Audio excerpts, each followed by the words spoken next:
5 mars 1943, Norfolk Naval Base, Virginie. Un groupe de travail révolutionnaire se préparait à abandonner l'Atlantique avec une mission sans précédent. À la tête du USS Bogg Aircraft Carrier, Captain Gill Short a analysé un message ultra confidentiel de la 10e équipe. Les codes allemands avaient été déchiffrés, exposant les points de ravitaillement des U-boats redoutés. Les sous-marins U-459 et U-487 Lee seraient là, transmettant du carburant et des munitions aux loups de mer qui tourmenaient les trains des trains. Avec un geste décisif, l'agent des opérations a pris le téléphone crypté. Une force implacable était sur le point de transformer le jeu, un porte-avions d'escorte et 4 destroyers de chasseurs, prêts à transformer les chasseurs en chasseurs. Personne sur cette base n'imaginait que cette opération marquerait le début de la fin du domaine sous-marin nazi. En seulement 8 mois, les groupes de chasse américains démantèlent le mythe des U-boats invaincus, forçant l'amiral Karl Dönitz à retirer toute sa flotte de l'Atlantique. La bataille de l'Atlantique était devenue une guerre de nombres brutaux. Il ne suffisait pas de couler des navires, il était nécessaire de calculer des tonnes.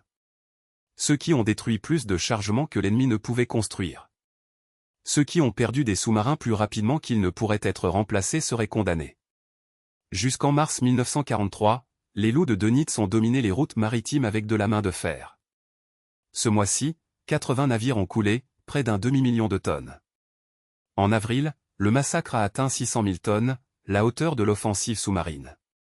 Les chiffres semblaient irrévocables, 20 nouveaux sous-marins ont pris des mesures chaque mois, tandis que moins de 10 ont été perdus. Du siège de la France, Dönitz a commandé plus de 400 sous-marins, dont les tactiques en pack ont presque coupé le cordon ombilical entre les États-Unis et la Grande-Bretagne. Les trains SC-121 et HX-229 ont été décimés. Winston Churchill admettrait, des années plus tard, que c'était le seul cauchemar qui l'a terrifié pendant la guerre. L'USS Bogg, avec ses 9800 tonnes et 890 équipages, était une arme déguisée en navire. Son pont de 150 mètres a lancé 12 combattants Wildcat et 9 bombardiers Avenger, mais son véritable pouvoir était dans les technologies que les Allemands ne rêvaient même pas d'exister. Radar à vagues centimétriques, invisible aux détecteurs ennemis, équipement de radiogoniométrie à haute fréquence, capable de suivre les transmissions de sous-marins avec une précision mortelle, et dans le Belly Avengers, une mine maritime secrète camouflage arme, The Mark 24 Acoustic Torpedo, qui a chassé sa cible pour le son. Les groupes de chasse ont représenté un tournant radical dans la guerre anti-submarine. Alors que les escortes traditionnelles ne réagissaient qu'aux attaques divisées entre la poursuite des sous-marins et la protection des cargos, ces unités avaient un objectif, localiser et détruire les sous-marins où qu'ils se trouvaient. Le lieutenant-commandant Howard Avery, un vétéran des routes de train, savait que les sous-marins allemands avaient 3 moments de vulnérabilité critique lorsqu'ils émergent pour recharger les batteries, trouvant le tank des sous-marins pour le ravitaillement et la transmission de rapports radio. La doctrine nazie nécessitait une communication constante, les positions toutes les 24 heures, les contacts avec les trains immédiatement, les bulletins météorologiques 2 fois par jour, les évaluations des dommages après les attaques. Chaque émission était un phare qui a livré son emplacement aux stations d'interception alliées. Au sein de l'UU 569, le capitaine Littier Hans Johansson a révisé ses ordres après 7 semaines épuisées en mer. Le carburant était sur le bord. Grâce à la radio, il a reçu des coordonnées pour une réunion avec l'UU 459, 50°40 N, 35°21 W. Johansson avait pris le commandement de ce type Vic, la colonne vertébrale dorsale de la flotte allemande, en 1943, héritant d'une 769 tonnes, urgence, 14 torpilles et 44 hommes. Son modeste historique, un couché, un autre navire endommagé, reflétait l'hostilité croissante de l'Atlantique. Mais une faiblesse ancestrale est restée, les moteurs diesel précis. L'air et les batteries, heurent à la surface pour recharger. Un type Vic pourrait être submergé pendant 18 heures à vitesse économique, mais une évasion à grande vitesse a épuisé l'énergie en moins d'1 heure. Les groupes de chasse américains ont exploré ces lacunes avec une précision chirurgicale. Ils normalisaient pour maximiser la couverture radar, chronométraient les patrouilles aériennes pour attraper des sous-marins d'urgence et développer des tactiques pour maintenir une pression incessante jusqu'à ce que les batteries ennemies soient épuisées. À 14h20 le 22 mai 1943, le lieutenant William Chamberlain a repéré une cible à la surface, 18 miles, en direction de 0,90°. Avenger a plongé vers l'UU 569, qui a navigué à 15 nœuds, les moteurs diesel rugissant pour recharger les batteries après une nuit de manœuvres évasives. L'observation du pont n'a repéré l'avion que lorsqu'elle avait 8 miles. Les sirènes ont fait l'écho à travers le sous-marin tandis que Johansson a ordonné une plongée d'urgence. Pour un type Vic, il a fallu 35 secondes de l'alarme à la profondeur de périscope était une éternité. Le dos des réservoirs de ballast s'ouvrit, les moteurs électriques s'allumaient et l'arc a coulé tandis que des tonnes d'eau envahissaient la coque. La première cargaison de profondeur permet d'économiser la Mark 17 à exploser peu profondément, endommageant gravement LU 569 et la forcer à la surface. Un deuxième Avenger, piloté par Howard Roberts, a déjà été positionné lorsque le sous-marin a émergé. Roberts a commencé l'attaque, mais s'est interrompu pour voir des drapeaux blancs élevés dans le périscope, l'équipage s'est rendu. Alors que le destructeur canadien HMCS Saint-Laurent s'approchait, Johansen a donné la dernière commande, couler le navire et abandonner le navire. Sur les 44 hommes, 25 ont été sauvés des eaux froides de l'Atlantique. 19 ont disparu avec le sous-marin. Les survivants U-569 ont révélé aux Alliés un détail choquant lors des interrogatoires, la précision des frappes aériennes américaines était effrayante. Ils savaient exactement où nous étions, a avoué un marin. C'était comme se voir dans l'eau. Mais Ultra avait dévoilé bien plus que les positions individuelles. À Bletchley Park, les cryptographes avaient déchiffré l'ensemble de la grille des opérations navales allemandes, cartographié les zones de patrouille, emballé des points de concentration et des coordonnées de ravitaillement. Chaque sous-marin dans la mer était en fait avec les jours numérotés. La destination des sous-marins a été scellée. Le 5 juin 1943, l'USS Bogg a démontré à quel point mortelle était devenue la chasse américaine. 720 km à l'ouest des Açores, le U-217 a émergé pour recharger ses batteries, une erreur fatale. Capitaine-lieutenant Kurt Reichenbach-Klinke, un vétéran de 3 patrouilles et un puits de 3 navires alliés, n'avait aucune chance. À l'aube, les Bogg Avengers sont descendus comme des faucons sur le sous-marin, le prenant au moment le plus vulnérable, entre la surface et la plongée. Les premières charges de profondeur ont détruit les mécanismes d'immersion de l'U-217, le condamnant à se battre à la surface. Pendant 18 minutes, l'équipage allemand a résisté à tout ce qu'il avait. Le canon de 88 mm et les mitrailleuses de 20 mm ont vomi plus de 300 projectiles contre des avions américains. Un Wildcat a été touché par des éclats d'obus, mais c'était une bataille perdue depuis le début. Avengers, conçu pour anéantir les sous-marins, n'a pas donné de répit. Un dernier salaire de charge en profondeur a frappé la coque U-217, le déchirant en plusieurs points. Le sous-marin a coulé en prenant les 50 hommes à bord, y compris Reichenbach-Klinke. Aucun survivant n'est sorti de la tache d'huile qui a marqué sa tombe. L'effet psychologique était dévastateur. Les interceptions radio ont révélé une panique croissante parmi les commandants des sous-marins, les Américains semblaient omniscients, capables de localiser des cibles indépendamment des manœuvres d'évasion. Les rapports moraux ont parlé d'équipages qui hésitaient maintenant même à émerger pour recharger les batteries, un acte autrefois de routine, maintenant transformé en condamnation à mort. Le gros admiral Dönitz désespéré. Nous tactical change, les traversées par le golfe de Biscaya seulement submergées, régénération nocturne, silence presque absolu des communications radio. Mais ils étaient des patchs sur un navire qui détruit déjà. Les Américains avaient l'impulsion, la technologie et une capacité industrielle que l'Allemagne ne pourrait jamais égaler. En juin 1943, 5 groupes Hunter-Killer patrouillaient déjà l'Atlantique, chacun centré sur un porte-avions d'escorte et un écran de destructeur. USS Bogg, USS Card, USS Core, USS Santé et USS Croatan, des noms qui deviendraient synonymes de terreur pour les sous-marins allemands. La carte USS, sous le commandement du capitaine Arnold Buster Isbell, se démarquerait comme les plus mortels d'entre eux. Entre juillet et octobre 1943, son groupe serait responsable de 8 sous-marins confirmés, remportant la première citation de l'unité présidentiellement accordée à une telle unité.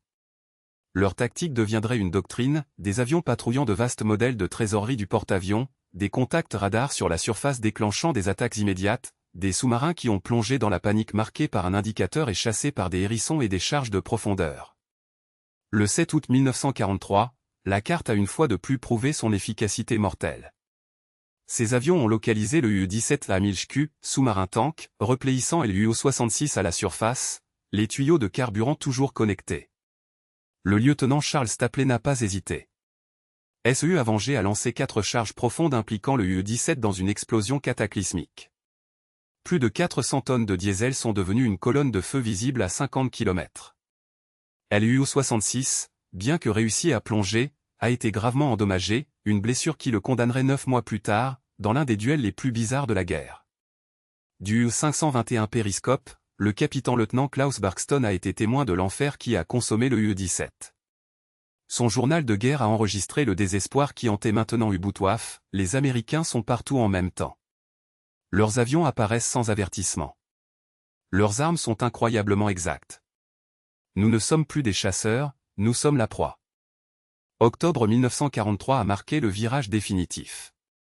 Ubutoaf a perdu 23 sous-marins ce mois-ci, y compris des commandants vétérans qui avaient survécu depuis 1939. Chaque perte n'était pas seulement un navire était une expérience irréprochable, des connaissances qu'aucune école de formation ne pouvait reproduire. Mais le coup le plus dévastateur est venu avec la destruction du Milchku. U-488, U-489 et U-490 ont été coulés en quelques semaines. Sans ravitaillement, le type Vic ne pouvait plus atteindre la côte américaine. Les zones de patrouille se sont rétrécies vers l'Atlantique central, où les groupes Hunter qui leur attendaient en plus grand nombre.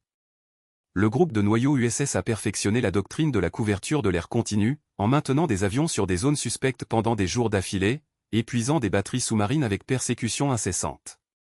La tactique était brutalement efficace, même contre les plus expérimentés.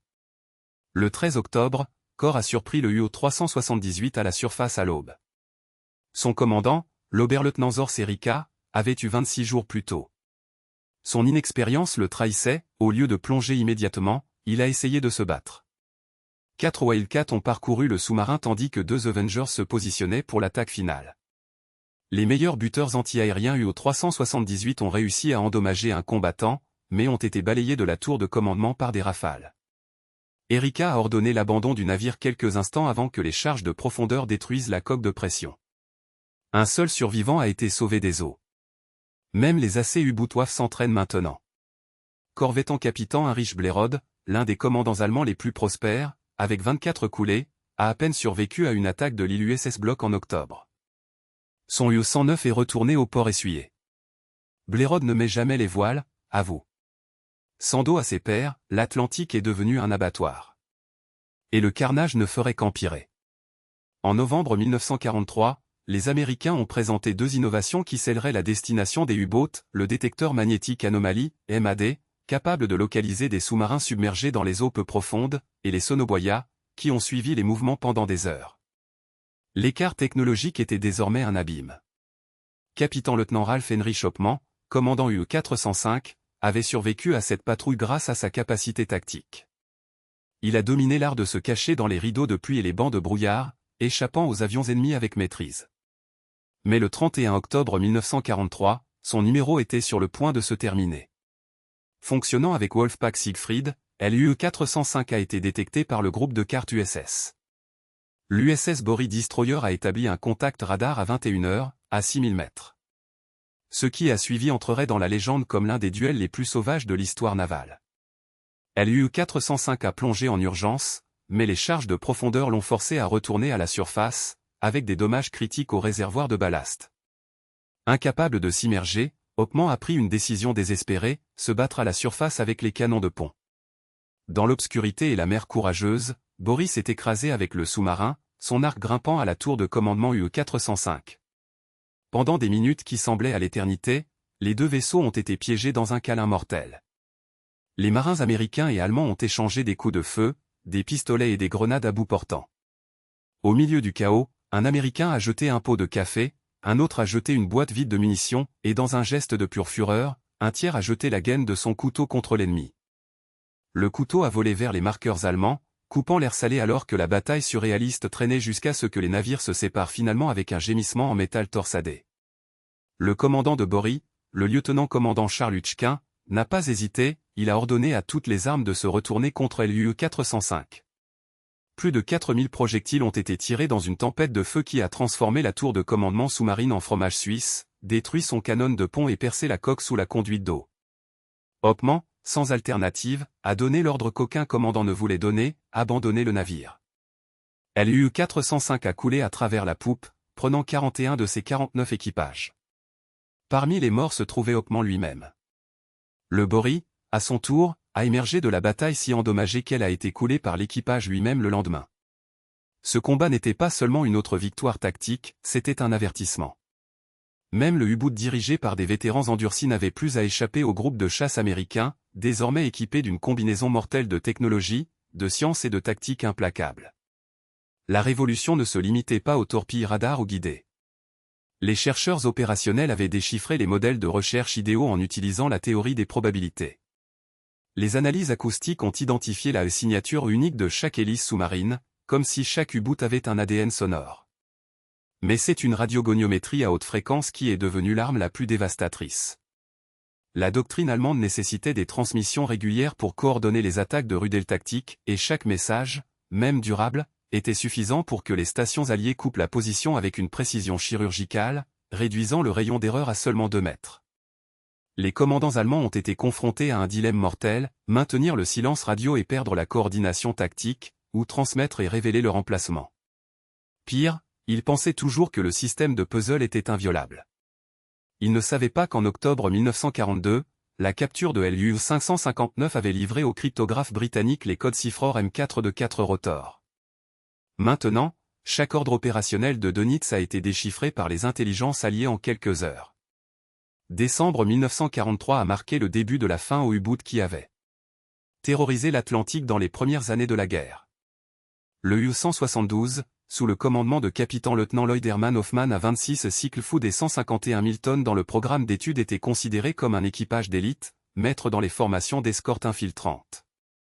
Mais le 13 décembre, l'USS Bog Hunting Group l'a intercepté dans l'Atlantique central. LU-172 venait de transmettre un rapport météorologique, et les stations de radiogoniométrie en short et dans les Açores avaient déjà dessiné leur position. La première attaque est venue d'un avant-jet piloté par le lieutenant William Fowler, qui a lancé une torpille Fido guidée par le son. L'opérateur acoustique U-172 a détecté la menace à temps de détourner, mais la manœuvre a vendu les batteries à une vitesse hallucinante. En 2 heures, 3 avions supplémentaires sont arrivés pour maintenir le contact.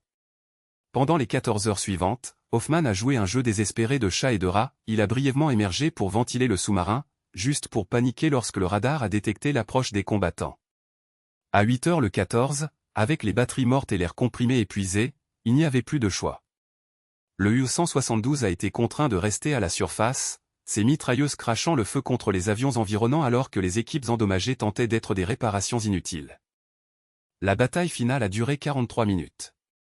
USS George E. Badger, Clemson, Dupont et Osmond Ingram destroyers ont convergé comme des loups sur la proie, tirant plus de 400 projectiles de leurs canons principaux. La coque U-172 a été percée à 17 points avant de couler, prenant 46 de ses 57 équipages. Les 13 survivants, sauvés des eaux glacées, ont révélé lors des interrogatoires la profondeur du désespoir, l'océan est devenu un piège. Nous n'avons nulle part où nous cacher. Nous n'avons aucun moyen de s'échapper. Nous ne nous sommes pas battus. Chaque patrouille est la dernière. Jusqu'au début de 1944, la transformation était irréversible. La force U-boot qui avait presque étranglé la Grande-Bretagne était désormais systématiquement décimée. Janvier, 19 sous-marins perdus. Février, 20 mars, 23. Les mathématiques de la destruction étaient implacables et accélérées. Des commandants jeunes et inexpérimentés ont été envoyés à la mer avec une formation minimale. Oberleutnant Zurvoir Wolfgang Gera, âgé de 23 ans et moins de 6 mois d'expérience en sous-marin, a pris le contrôle de LU 434 en mars 1944. Lorsque les avions de carte USS l'ont surpris à la surface, il a ordonné le combat au lieu de plonger, une décision fatale qui a coûté la durée de vie de l'équipe entière. L'abîme entre les forces américaines et allemandes a grandi à chaque engagement. Les pilotes américains ont accumulé des centaines d'heures sur des patrouilles anti-submarines, tandis que les opérateurs radars ont amélioré l'art de la distinction d'un U-boot entre le bruit de la mer à des distances maximales. L'acoustique a identifié des sous-marins individuels par le son unique de leurs hélices, en les suivant sur des milliers de kilomètres. Du côté allemand, les équipages devenaient plus jeunes et moins préparés. L'âge moyen des commandants était passé de 32 à 26 ans. Les sous-officiers des anciens combattants, l'épine dorsale des opérations, étaient de plus en plus rares. Les sous-marins sont partis avec des membres d'équipage qui n'avaient jamais vu de combat, dirigés par des officiers formés à des cours accélérés. L'amiral Dönitz a payé un prix personnel pour ce carnage. Son propre fils, Peter, a été observé en U-954. Le 19 mai 1943, le sous-marin a été surpris à la surface par les escortes britanniques et coulé avec tout l'équipage. La perte de l'enfant n'a pas ébranlé la détermination de l'amiral à envoyer d'autres jeunes à la même destination, mais symbolisait le coût humain d'une campagne déjà condamnée. Au printemps 1944, les Américains ont introduit des innovations qui ont rendu les opérations U-boot pratiquement suicidaires. Le radar centimétrique installé sur tous les avions de chasse a éliminé le dernier refuge de l'obscurité. Holophot l'est à tourner la nuit, illuminant des sous-marins à des kilomètres de là. Pas même le Coman. Avant que plus expérimentés ne puissent s'échapper. Le 6 mai 1944, l'USS Buckley a démontré la brutalité de ses opérations dans l'un des affrontements de guerre les plus bizarres. Le destructeur d'escorte a localisé l'UO-66 à la surface, à l'ouest des îles du Cap-Verde. Oberleutnant Gerhard Zozan, un vétéran de 9 patrouilles et 33 puits, a vu son expérience de devenir hors de propos face au pouvoir allié. Avec les batteries épuisées, le UO-66 n'a pas pu plonger, alors il a essayé de casser Buckley. Les deux navires sont entrés en collision avec 15 nœuds, leurs sabots scellant dans l'obscurité tandis que les marins américains et allemands échangeaient des coups de feu et des grenades à bout portant. Le combat de mêlée comprenait même des tasses de café, des boîtiers de munitions vides et des grenades lancées entre les navires. En 16 minutes, l'équipage du lieutenant-commandant Brent Abel a tiré 105 projectiles de 76 mm, 2700 tirs de 20 mm et 418 40 mm. La coque UO-66 a été forée à des dizaines de points avant de couler, prenant 24 de son 48 équipage. Ce combat de mêlée n'était pas seulement la fin d'un sous-marin, c'était le coucher du soleil d'une époque. Les jours où le U-boot fonctionnait comme des corseurs de surface étaient terminés. Et la capture de l'UO-505, le 4 juin 1944, par le groupe de chasse de la galerie du capitaine Daniel, à bord de l'USS.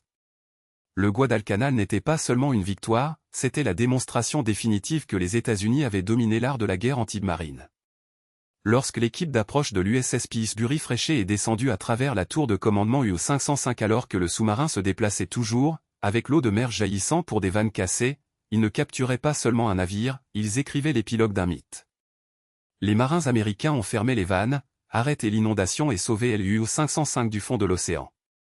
Mais le vrai trésor n'était pas la coque en acier, c'était ce qu'il contenait. Les codes secrètes, les machines à création Enigma, les torpilles acoustiques Zone Koenig et les manuels techniques sont tombés entre les mains des Alliés.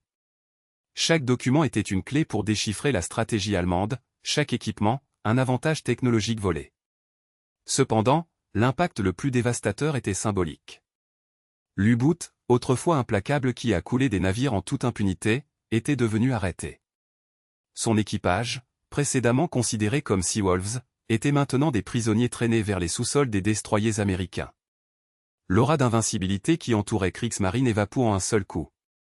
Et puis est arrivé juin 1944, le mois, l'Atlantique est devenu un abattoir. L'invasion de la Normandie n'était pas seulement un atterrissage, c'était un gadget mortel. Les groupes de chasseurs américains sont entrés dans le golfe de Biscaya, chassant U-boot qui a osé aborder les itinéraires d'approvisionnement alliés. Les eaux confinées, autrefois un refuge pour les sous-marins, sont devenues un piège. Au cours de la première semaine de juin, le 15 U-boot a été détruit. Les survivants ont décrit un enfer, des attaques de dizaines d'avions simultanément, sans s'échapper, sans pitié. Capitaine-lieutenant Herbert Werner, l'un des rares commandants à survivre à la guerre, a enregistré dans son journal le cauchemar de faire face à ces groupes de chasse. Nous avons détecté des avions sur le radar, nous avons été paniqués, et en quelques minutes, nous avons entendu l'impact des charges de profondeur. Les destroyers ont gardé le contact pendant des jours. Lorsque nous émergeons, étouffés, il y avait déjà des avions en attente. Ce n'était pas une bataille, c'était une exécution systématique. Jusqu'en août, Dönitz a ordonné l'évacuation des bases françaises, mais le retrait est devenu une voie de décès. Sur les 31 U-boots qui ont tenté d'atteindre les ports norvégiens, 11 ont été coulés. Ceux qui sont arrivés étaient en lambeaux, avec un équipage épuisé, beaucoup au bord de l'effondrement physique et mental. L'introduction de Schnorkel, un tube qui a permis aux sous-marins de recharger les batteries pendant la submergation, était un geste désespéré, pas un tour de jeu. Le U-boot équipé de l'appareil était toujours détecté par radar, limité à 6 nœuds de vitesse et vulnérable à toute erreur. C'était une adaptation défensive, pas une renaissance offensive. Septembre 1944 a marqué le sommet de la supériorité technologique alliée. Le Fido Mark 24 torpedo, maintenant avec une plus grande portée et une plus grande sensibilité, a chassé des sous-marins comme un chien de garde implacable. Les nouveaux lanceurs de hérissons ont saturé l'eau avec des projectiles de détonation de contact, éliminant la nécessité de calculs précis. Les radars ont détecté des périscopes à 8 km. L'asymétrie était absolue. Capitaine Zurvoar-Gea, commandant UE-10, a été témoin de l'annihilation de 3 sous-marins de son Rudel dans une nuit d'octobre. Son journal de guerre s'est inscrit, avec amertume. L'ennemi a des capacités que nous ne pouvons pas contredire. Attaque sans avertissement, précision chirurgicale. Nous ne luttons plus contre les hommes, mais contre involontairement, ils ne pardonnent pas, ils ne pardonnent pas. Les numéros de novembre et de décembre ont été brutaux, 24 U-boots perdus en novembre. 27 en décembre. La production de nouveaux sous-marins n'a pas suivi le rythme des victimes. Les écoles de formation ont été bombardées. Le carburant était rare. U-Bootwaffe était en train de mourir, et tout le monde savait que Hitler et Dönitz, qui, émus par l'entêtement et le désespoir, ont continué à envoyer des jeunes inexpérimentés à l'abattage. 20 ans old, avec des semaines de formation, ont reçu le commandement des sous-marins. Des équipages entiers ont fait leur première, et dernière, patrouille ensemble. Les groupes Hunter-Killer avaient transformé l'Atlantique non pas en champ de bataille mais en un champ d'extermination. Le cas de LU 396 était emblématique de cette phase finale. Son commandant, l'Oberleutnant Zurvoar Ernst Guinta, avait un équipage dont le moyen âge n'était pas plus de 20 ans. Ils sont partis de la Norvège en novembre 1944. En 72 heures, ils ont été détectés par l'USS Corinthia Group. La poursuite a duré 18 heures. Lorsqu'LU 396 a émergé, sans énergie ni air, il a été détruit par des avions qui l'attendaient déjà. Personne n'a survécu. L'hiver de 1944 à 1945 a apporté des sous-marins révolutionnaires de type 21 capables de naviguer vers 16 nœuds submergés, avec des capteurs avancés et une autonomie sans précédent. Mais la guerre s'est terminée avant l'arrivée de plus de 2. Les groupes Hunter-Killer avaient remporté la course technologique non pas par une innovation isolée, mais une supériorité industrielle et tactique écrasante. Les chiffres n'ont pas menti. 1942, U-Boot a coulé 1160 navires, 6,2 millions de tonnes. 1944, seulement 132 navires, 773 000 tonnes, une réduction de 90% de l'efficacité. Pendant ce temps, les chantiers navals américains ont libéré 140 navires Liberty par mois, près de 3 tous les 2 jours, chacun transportant 10 000 tonnes de fournitures. Le Mat of War était implacable, l'Allemagne ne pouvait pas gagner. Jusqu'en mars 1945, U-Bootwaffe n'existait que sur le papier. Sur les 463 sous-marins disponibles nominalement, moins de 60 étaient opérationnels. La plupart des pourris dans les ports, sans carburant, sans torpilles, sans équipage formé. Ceux qui osent naviguer ont été faciles à chasser pour des groupes de chasse qui, après 2 ans d'opérations continues, avaient perfectionné l'art de tuer. Le dernier acte d'humiliation est survenu en avril 1945, lorsqu'LU 546 a attaqué l'USS Fredericks et Davis, une partie de l'escorte USS Bog.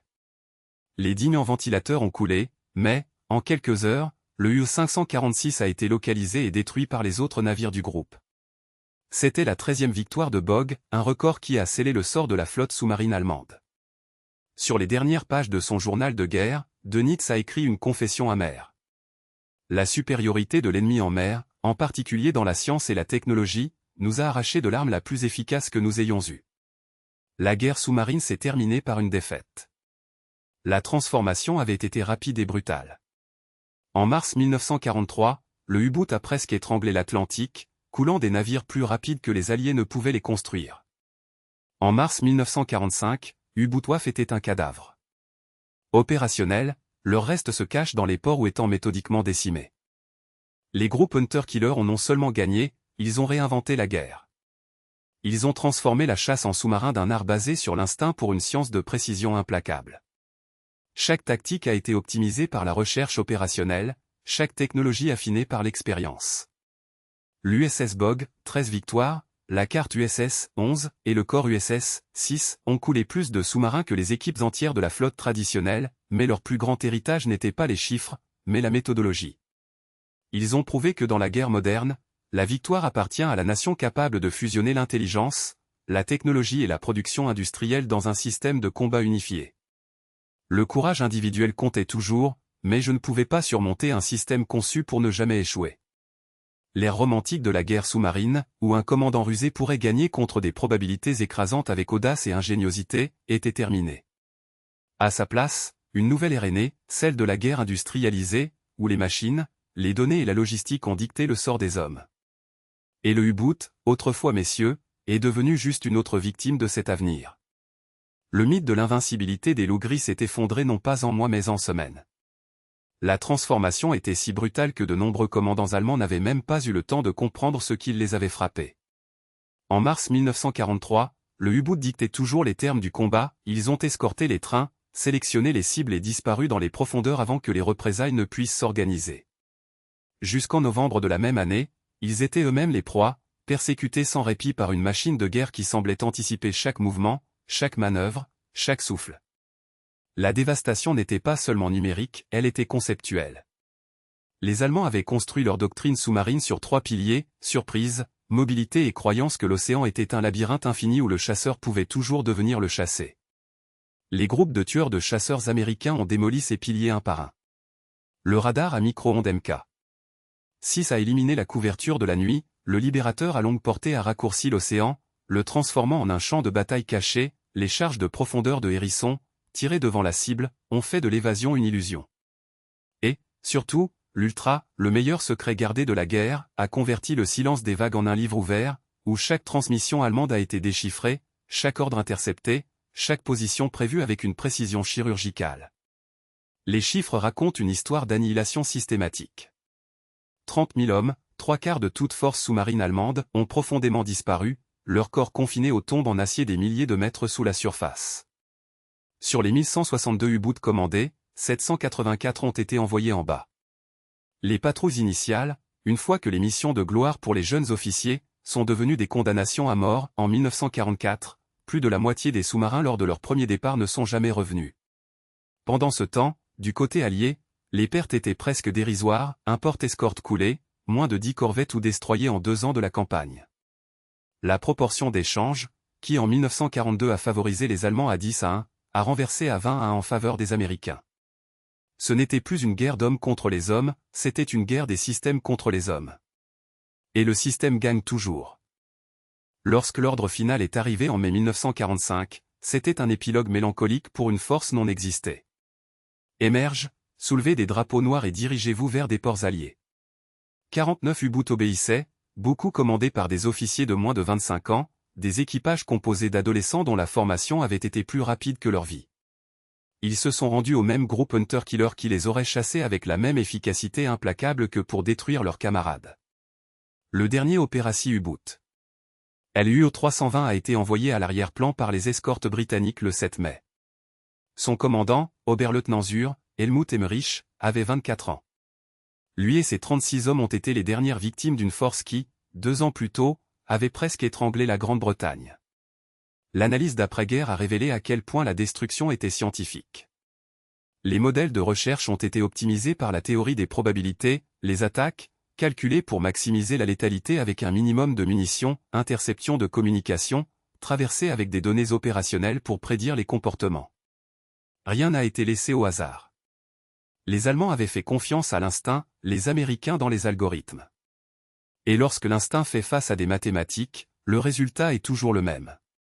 L'amiral Dönitz, arrêté à Spandau pendant une décennie, a eu suffisamment de temps pour réfléchir à l'effondrement de son empire sous-marin. Dans leurs souvenirs, une admission amère, je pensais que le courage et la détermination pourraient surmonter les inconvénients matériels. Les groupes de chasse américains m'ont prouvé que dans la guerre moderne, la technologie et les capacités industrielles sont décisives. Nous n'avons pas été vaincus par de meilleurs marins, mais par un meilleur système. Sa confession était l'épitaphe d'une époque. Le groupe Hunter-Killer Legacy a transcendé en 1945. Ils ont écrit le manuel de la guerre de la marine moderne, intégration entre les forces de l'air et de la surface, les opérations de guidage du renseignement en temps réel, l'analyse scientifique appliquée aux tactiques. Les sous-marins nucléaires de la guerre froide, avec leurs sonars à longue portée et leurs missiles de précision, étaient des héritiers et un porte-avions d'escorte simple qui patrouillait l'Atlantique. L'océan, une fois un vide insondable, était devenu un espace transparent, où chaque mouvement a été suivi, chaque erreur exploitée, chaque faiblesse punie. Aujourd'hui, plus de 500 U-boots reposent sur le lit de l'océan, leur structure corrodée par le temps et la pression. Ce sont des tombes d'acier, mais aussi des monuments à une révolution, le moment où la guerre en mer n'est plus un duel d'Audacity pour devenir une puissance industrielle et une équation de précision technologique. Les jeunes qui géraient ces sous-marins avaient rêvé de gloire. Ils ont trouvé, à la place, un ennemi qui avait réécrit les règles de combat. Il n'était plus des loups, il était piégé dans un jeu dont le plateau avait cessé de comprendre. Et la mer, qui avait autrefois été son royaume, était devenue sa tombe. C'est l'application écrasante d'une supériorité technologique et industrielle qui a converti l'océan, autrefois un refuge des audaces, dans un domaine d'extermination où la survie ne dépendait plus du courage, mais de la précision chirurgicale. Les chiffres finaux n'ont laissé aucune marge de doute, les groupes de chasseurs turcs et leurs forces alliées ont coulé 784 U-boats allemands. 30 000 sous-marins de l'Axe ont trouvé leur fin dans les profondeurs, tandis que les Alliés ont perdu moins de 5 000 de leurs. En moins de 2 ans, ils ont transformé une menace qui a presque dicté le sort de la guerre en un échec retentissant. Ce n'était pas seulement une victoire militaire, c'était un verdict, l'essence même de la guerre avait changé pour toujours. L'ère du loup solitaire, se faufilant dans l'ombre avec rusée et silence, était terminée. L'avenir appartenait désormais à des flottes intégrées, où l'état des capteurs rares, des armes mortelles et un réseau de renseignements fonctionnant en parfaite synchronisation. Les groupes Hunter-Killer ne se sont pas contentés de gagner la bataille de l'Atlantique. Ils ont réécrit les lois du combat naval et ont laissé leurs ennemis étonnés par la métamorphose, du chasseur au chasseur, des victimes au bourreau. Le message était clair, l'OMS a dominé la science et l'industrie dominerait les mers. Et le monde n'oublierait jamais la leçon.